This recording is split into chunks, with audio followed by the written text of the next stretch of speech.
안녕하세요. 일하는 개미TV 일개미입니다. 오늘은 저의 수익률을 캡처해서 보여드리는 정기 업데이트 시간인데요. 저의 계좌를 보여드리기에 앞서서 이번 주 주식시장 간단하게 짚어보고 넘어가도록 하겠습니다.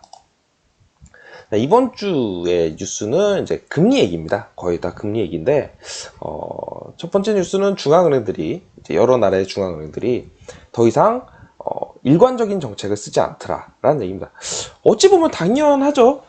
각 국마다 사정이 다르니까 다른 통화 정책을 쓰는 건 당연한데, 그동안에 이제 세계가 수입과 수출로 이게 긴밀하게 엮여 있다 보니까 세계 경기에 영향을 많이 받죠. 그래서 세계 경기가 안 좋으면은 대체적으로 나라들이 전부 경기가 안 좋으니까 그렇죠? 완화적인 정책을 쓰고, 경기가 좀 과열이 될 때는 다 전부 다 좀 긴축 정책을 쓰죠. 그래서 좀 비슷한 정책들을 썼는데 언젠가부터 각자 나라에 맞는 통화 정책들을 쓰더라. 그 얘기는 결국 나라마다 사정이 다 다르다는 얘기겠죠.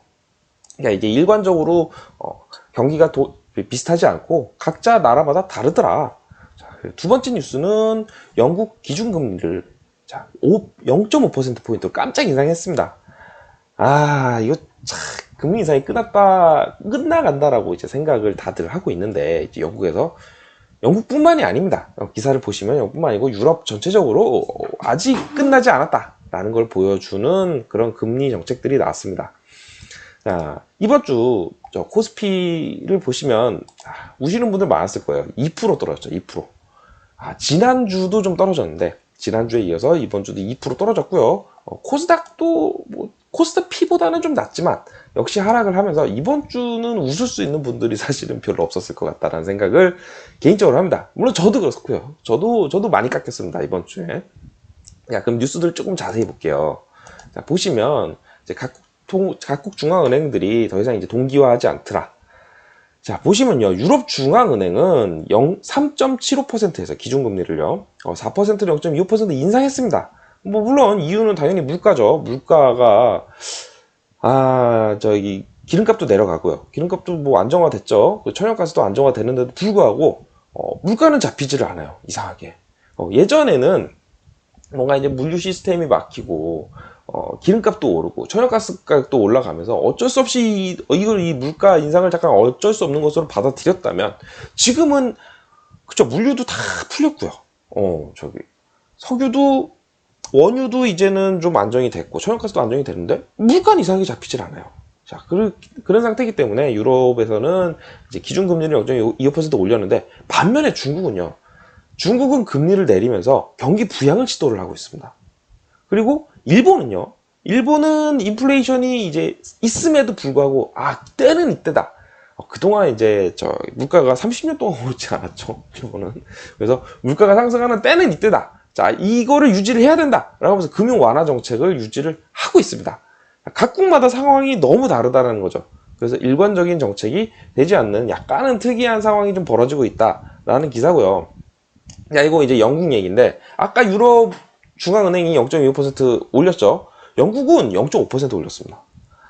물론 이제 올릴 거라고 생각은 했어요. 올릴 거라고 생각을 했는데 시장 전망치는 0.25%포인트 올리지 않을까라고 생각을 했는데, 자, 0.5%포인트 올렸죠. 자, 물론 이유는 당연히 올린 이유는 물가입니다.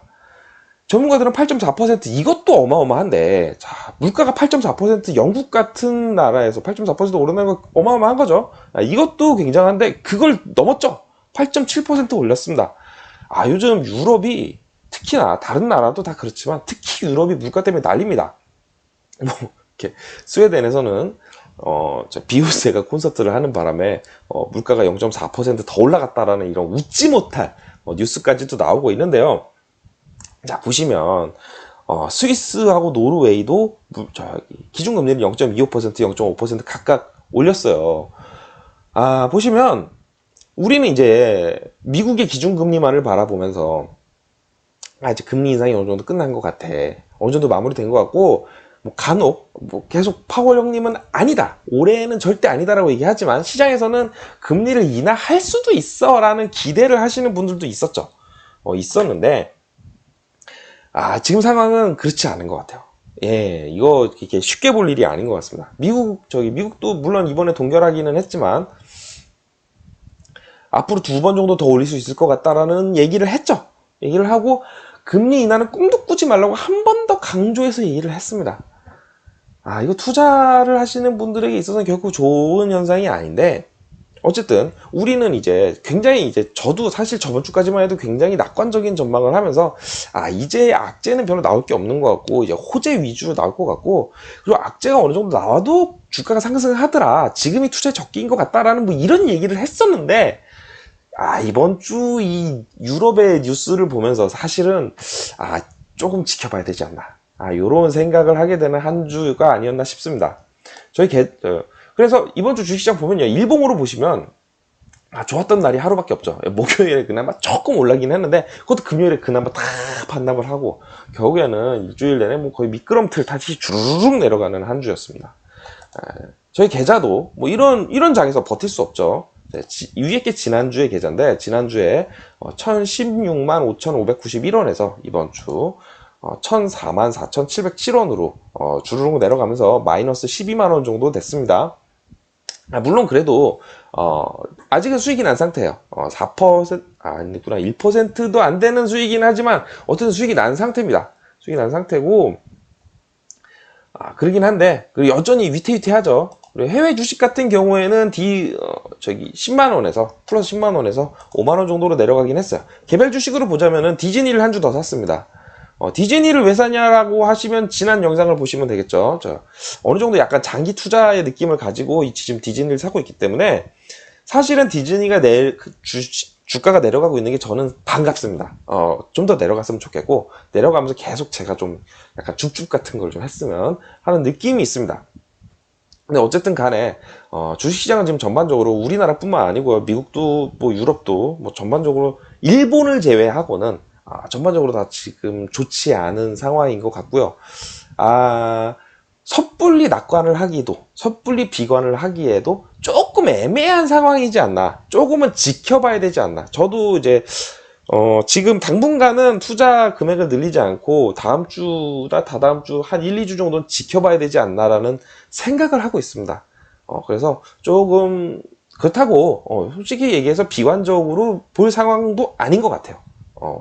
여태까지 뭐 지금 상황으로 봤을 때 계속 주가가 오르고 있는 상황이기 때문에 여러분들도 좀 지켜보시길 바라고요. 다음 주에는 그래도 조금이나마 좋은 소식이 있기를 바라면서 여러분 다음 주에도 화이팅 합시다. 예, 감사합니다.